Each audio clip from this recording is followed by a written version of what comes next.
when the entire blame is on the Palestinians, Hamas, for using their children as human shields, and then using their children as shields to permit the killing of Israeli children. What is Hamas's charter? Yeah. I have the same outrage when Palestinian babies are killed, when Jewish babies or Israeli babies. I want you to have the same indignation when Palestinians are killed. Not when they're killed. Not when they're killed by Palestinians. You can't make a moral comparison. When Nazi kids were killed in the bombings of Dresden, I didn't have the same comparison when Jewish kids were put in gas chambers and crematoriums. You're a professor of theology. Don't you understand the moral difference between deliberately murdering a kid and having collateral damage because there are human shields? You're running for president of the United States. What would you do? Let me ask the question. Okay. What would you do if terrorists were firing at American children in America and the terrorists were hiding behind Palestinian children? Would you allow the killing of Americans to continue, or would you go and get the terrorists, even if it meant possibly collateral damage on Palestinians? What would you do? I'll tell you exactly what I would do. First, truth and morality tend to be two casualties in any context of war. I would want to tell the American people the truth. President Biden, the head of America, the biggest, strongest ally for Israel, comes out and says that the bombing has been indiscriminate. He is accusing Israel directly of committing war crimes. That is a war crime if it has indeed been indiscriminate. Is this war now at a stage where America may pull its support because they believe that Israel is breaching international law? It's not. Today, 10 Israeli soldiers, including a commander, were killed in northern Gaza because Israel refused to bomb that site, which it could easily have done.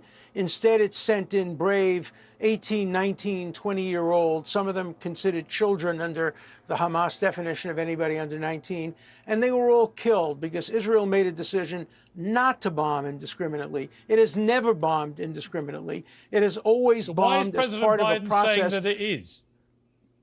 Because he usually, very often, carelessly uses words. I'm a supporter of Joe Biden, but he's wrong. It's not indiscriminate. It's very, very discriminate. In terms of international law, Finkelstein is just dead wrong. I helped draft 242, the UN resolution. I was working with Arthur Goldberg in 1967, and that talked about territorial adjustments. Israel has the right to make some territorial adjustments. They shouldn't have had occupation of civilians, but going back to the 67 borders is an invitation to suicide. And you know when the blockade of Gaza will end? The day that Hamas is no longer in control, and the day when rockets no longer attack Israeli civilians. That's the day the blockade will end. The blockade is a good thing designed to prevent Hamas from firing rockets, using tunnels, and doing a repetition of what happened on October 7th. I do not agree that the blockade is a good thing. I do think that the occupation of Gaza for many decades has been a terrible thing. The plight of the Palestinians has been horrific. None of that justifies October the 7th, which is one of the worst terror attacks of modern times. But I'm grateful to both of you for agreeing to come together and have... We need to be free from Let Hamas follow Martin Luther King. Let Hamas follow Martin Luther King's path, and there will be peace. If Hamas follows Martin Luther King's path, I am following him, and you know I am following him like I do. Stops using terrorism. I am following Martin Luther King's best strategy. There will be peace. As a leader when of Israel Israel stops being a terrorist country. If Hamas were to lay down its arms, there would be peace. If Israel were to lay down its arms, there would be the kind of genocide that we saw begun on October 7th. Israel wants peace. So They've always wanted it since 1948. No, Israel has the right of self-defense. No, I want to correct you on 1948. Okay, I can't go back to 48 again. This thing. We've run out of time. I'm sorry. Mr. Barghouti. No. 1 minute. No, we've run out of time. Allow me to respond to what he said. I will get you the name. Just one sentence. I will get you both back on again. I will get you both back on to debate the history of this conflict. Israel never accepted the partition plan. Okay. you should go and read history properly. Mr. Barghouti, Israel never accepted we the will debate the partition. history. These are not my words. We will debate the This is what history. Avi Schleim, the Israeli historian, Barghouti, reported. We will debate the history Avi another Schleim time. said he digged very deep and couldn't find a single We've run out of document time. that I have to shows leave that it there. I'm Israel sorry. accepted I have the partition. name. I will give it to you. I don't have an index in this book. Okay. I will give you the name. I will give you the exact quote, and you will then have to apologize to me. Is that okay? You have to check whether he is really Hamas or not. I have to Probably he was an apologize Israeli, because disguising the himself. studio is about Because to be Hamas taken. doesn't ever use human shields. The Hamas studio- doesn't use human shields. You're Gentlemen, willing to rest I have to your leave it there. credibility on the claim that Hamas never uses human Okay. shields and that everybody in the world is wrong, Gentlemen, including the I advise United you, Nations. don't I have to do a about timeout Hamas there. I'm using sorry. human shields. The Fine. studio- I'm happy to end this debate on your credibility Okay. that Hamas doesn't use human Then shields. we will Fine. end it on that debate. Mustafa Barghouti, thank you very much. Alan Dershowitz, don't thank you very repeat much. Israeli propaganda, I appreciate please. you both very much for coming on. Who Uncensored. thinks that civilized human beings should be praised or even justified for doing what they did. I met a man whose son had been beheaded, and Hamas then took his head, brought it back to Gaza, put it on sale for $10,000, and this father had to bury his son without a head. That's what Hamas did. And not only Hamas, but people, ordinary civilians in Gaza, came over the border and participated in these rapes and murders. And shame on anybody who doesn't unequivocally condemn it. There is no justification for what happened on October 7th, no matter what the history is. The history is disputed, but I want to hear Norman Finkelstein say unequivocally, no matter what the history is, there is no justification for the massacres of October 7th. Say we'll end with Norman Finkelstein's response and answer that question. I think it's a legitimate question. My response is exactly the same one I gave you the very first time I met you, Piers. There were atrocities, large atrocities, that occurred on October 7th. I think it's indisputable. You then asked me, would you consider it terrorism? I then replied to you, I think atrocities denote terrorism. However, I said I take the same attitude towards the perpetrators of those atrocities as the abolitionists in the United States took towards the Nat Turner Rebellion. Nat Turner, so you justified them, so you praise them, so you glorify them, and you honor them. That's the reality. Piers, can I finish? Yeah. Can I finish? Yeah. Nat Turner and the slave revolt committed horrible atrocities. The abolitionists said horrible things happened, but they never condemned No, they Nat don't Turner. happen. They are perpetrated by by people. You're justifying what they it. Shame did on was, Finkelstein, allow me to this finish. is the lowest point Piers, you've ever please gotten tell them to stop. and you've gotten to low points, but this is the lowest point you've gotten to, comparing these rapists and these murderers Well, I think abolitionists Alan, let him is the finish. lowest point in your history. Let him finish what he's trying to say.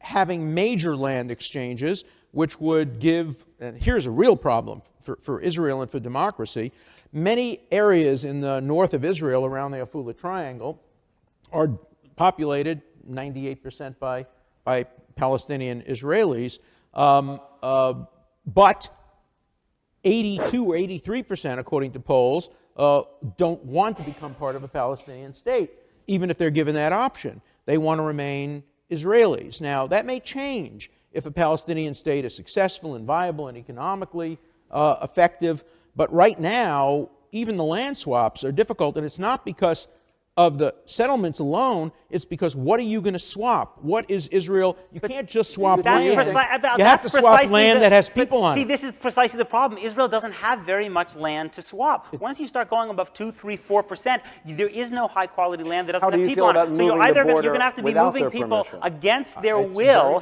inside Israel in order to accommodate all the land that you need to take in the West Bank. This is why it's a very, very difficult proposition, which we should not be making worse by continuing to subsidize settlement growth. I'm not sure it's being made any worse. Remember, the settlement building, for the most part, is building up, not out. The settlement building, for the most part, are taking existing settlements and increasing their depth. I oppose all that, but I think it's a mistake to think that that has been the barrier to peace. Remember, peace was not coming in 64 and 65 and 55. Okay. There was no peace before 67, and there are many other barriers to peace. Basically, you think that the bigger problems are external, not internal. I do. Right, I understand. Right. And that's just largely the difference between you. Do you think, Peter, that in the name of a two-state solution, American policy should be to encourage Hamas-Fatah reconciliation? I think that Israel is already negotiating with Hamas. Of course. That's the way we ended the Gaza war, was the Israeli negotiation with Hamas. That's not the same thing. No, it's not. But the point is that Hamas, as much as I think it's a vile movement that is doing terrible things to the Palestinians. The person who shot the bullet that killed the hostage. Now, there's proof today, and you can see it. And I hope CNN runs it. An Indian television station has a video of Hamas fighters planting their rockets right next to a hotel, running away, using human shields. So I don't care what Amnesty International says. It is a fact that Hamas uses human shields. We're showing right now. Go ahead, Unfortunately, it's also a fact that even if Khaled Mashal were standing on top of a hospital with a sign that says, "Israel, come and get me," it would still be a violation of international law for Israel to blow up that hospital. That as a lawyer, you know that. No, that's absolutely not true. Article 23 of the Geneva Accord. Alan Reza, let me jump in for 1 second. Yeah. Alan Reza, let me just jump in for 1 second. I want to show the viewers the video that Alan was talking about, which we have shown. And I do want to get, Reza, your views of it. NDTV, an Indian TV station, was staying, some reporters were staying in a hotel, and they did seem to witness fighters, I don't know if they were with Hamas, but with some Palestinian group, putting a rocket. Let's run that tape. Rocket launching site, that this is an area very heavily built up, a lot of residential and hotel buildings all around. Sort of a bush on top of whatever they've buried under the sand. So that's the rocket being fired today morning, a day after it was assembled at the exact spot the rocket has been fired. That's the smoke. We just shot a video of it in the immediate aftermath. Let me blame Palestinians for their own deaths. Let me get a final quick response, please, Alan. A quick response, Alan. If the Palestinian terrorists put down their arms, there would be peace. If Israel put down its arms, there would be genocide of the kind that occurred on October 7th. Israel cannot put down its arms, because we know what Hamas did on the 7th, they would have done to every Israeli if they had the ability to do that. And that's why Israel must rid itself of Hamas. And that will benefit the world, and that will benefit the Palestinians, and that will lead to a two-state solution, which is not what my distinguished opponents want. The two-state solution argument is nonsense. Throughout the entire so-called peace process, when Israel was pretending to be engaged in a peace process, support for Palestinian violence simply disappeared. And in spite of that, Israeli land theft continued unabated, building more and more settlements throughout the entirety of the West Bank. Gentlemen, we've run out of time. I'm sorry. No, that is leading up to the Intifada occurred right after the offer of a two-state solution. Gentlemen, I have to leave it there. Israel has no interest in allowing Palestinians Alan, to be free I'm sorry. or establish a state. We've run out of time. I appreciate you both joining me. It's an important debate. We'll keep having it. Thank you. Please, both of you. Moved out. There was a shift. However, Palestinian people in Gaza have not exercised 1 day of self-governance, 1 day of control, 1 day where their movements haven't been completely controlled, and 1 day... That's not true. Between 2005 and 2007, they had an election. In January... Let Mark finish, and then we'll let Peter get it. In an election, Jimmy Carter monitored it. Alan, between 2005 and 2007, Israel had a security perimeter inside the Gaza Strip from which Palestinians were barred from entry. How on earth can you say that Israel was not occupying between 2005 and 2007? It was not occupying it. They were free. They could have created a state. They could have built beautiful... They were barred from territory inside the Gaza Strip. They could move within the region. The Israelis left the settlements. They left hothouses, greenhouses. They could have built a beautiful, beautiful state. Instead, they turned to rockets. They turned to tunnels. They used all of their resources not to feed their residents, not to help their residents, but to build tunnels and to build rockets to try to destroy Israel's right to exist. That's the reality. You cannot paint that in a more positive light. Yeah, but then, Alan, how come you had a Palestinian Palestinian leader in the West Bank who did accept Israel's right to exist, who did terrific security cooperation with Israel, and they offered him a state. No, in fact, not this government at all. This government has never been willing to put any map on the table about territory and has never accepted the 67 lines plus SWAP Let's talk about the Israeli government. We're going to have to, I'm talking about the Israeli government. Israeli government. I'm We're talking going to have to wrap it up. Is that not a Alan, genuine? Alan, I'll let you get. I'll get you get a word in. Everyone will get a word in. First, Alan, quickly. Olmert is part of the Israeli government. He offered them a state. They did not accept it. They now regret it. And I wish we can finally have a two-state solution with peace on both sides. Peter? We have now a Palestinian leader who was within the Clinton parameters, publicly stated, that Bill Clinton laid out in December 2000, an Israeli government that's not. This may be hard for supporters of the two-state solution like Alan to come to terms with, but sadly, it's the reality. And Mark? Look, I know Benjamin Netanyahu. Norm Finkelstein has, who is an expert on this issue, has offered to debate you. If I could just ask this, Professor Dershowitz. His heart, every part of his heart, to see these murders, rapes. How dare you cite Norman Finkelstein? He's a bigot, an anti-Semite, and a supporter of Hamas, isn't he? All right. Well, no, I actually think that he's a renowned scholar whose parents survived the Warsaw Ghetto and is the foremost authority on what's going on in Gaza. But I wanted to put to you, would you be willing to have a longer form conversation with Norm Finkelstein either here or in another format of a show to unpack some of these debates? I already have done that. I did it on the Piers Morgan show, and he just monopolized the whole conversation. He went 14 minutes, and I was given only 8 minutes. Well, I would only do it at a clock and the exact amount of time accorded to everyone. Then I might do it. But I'm not going to do it with getting 14 minutes. I agree that Professor Finkelstein can be a little long-winded. I would be happy to host an unbounded, time-bounded conversation of that type with the two of you if you were willing. Let me be very clear. You are not a moderator.